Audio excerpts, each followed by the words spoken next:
గడిచిన 10 ఏళ్లలో బీఆర్ఎస్ పాలనలో మా గ్రామంలో ఎటువంటి అభివృద్ధి పనులు జరగలేవు సార్.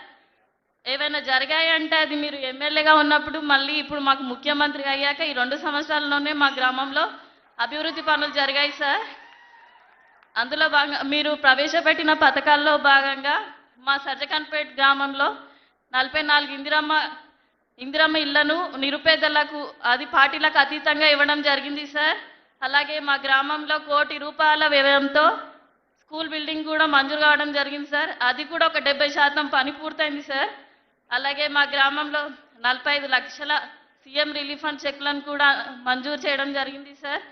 అలాగే మా గ్రామంలో, మా సర్జకాన్పేట గ్రామం చాలా పెద్దది సార్.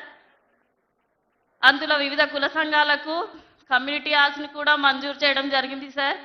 మా గ్రామంలో వ్యవసాయ సాగునీటి కోసం దాదాపూర్ నుండి దండం చెరువు వరకు కాలు ద్వారా నీటిని తీసుకురావడం జరిగింది సార్. అలాగే మా గ్రామంలో సీసీ రోడ్లతో పాటు అండర్ డ్రైనేజ్ మరియు మళ్ళీ సర్జకాన్పేట నుండి దాదాపూర్ వరకు, అలాగే సర్జకాన్పేట నుంచి పోతిరెడ్డిపర వరకు బీటీ రోడ్లను కూడా మంజూరు చేయడం జరిగింది సార్. అలాగే మా గ్రామంలో అంగన్వాడీ బిల్డింగ్ కూడా శాంక్షన్ అవ్వడం జరిగింది సార్. మా గ్రామం ఇలా అభివృద్ధి చెందడానికి మీరే కారణం సార్.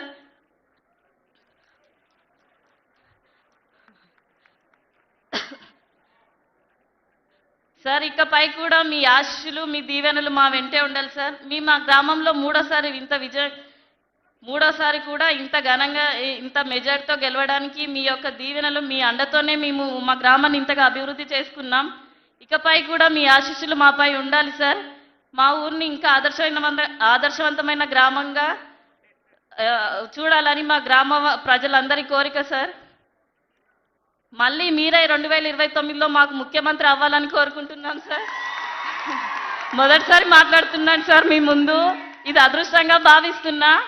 చాలా చిన్న ఏజ్లో సర్పంచ్గా నిలబడ్డా. ఇంకా ఇకపై నాకు మంచి అవకాశాలు రావాలని కోరుకుంటున్నాను సార్. ధన్యవాదాలు.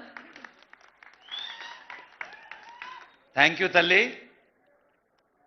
Well began is half done అంటారు. అంటే షురునే మంచిగా అయితే కొసరాక కూడా బ్రహ్మాండంగా ఉంటుంది అని. మరి మౌనిక గారు చెప్పిన విషయాలకి ఆనందాన్ని వ్యక్తం చేస్తూ ఇప్పుడు కె దత్తాత్రేయరావు గారు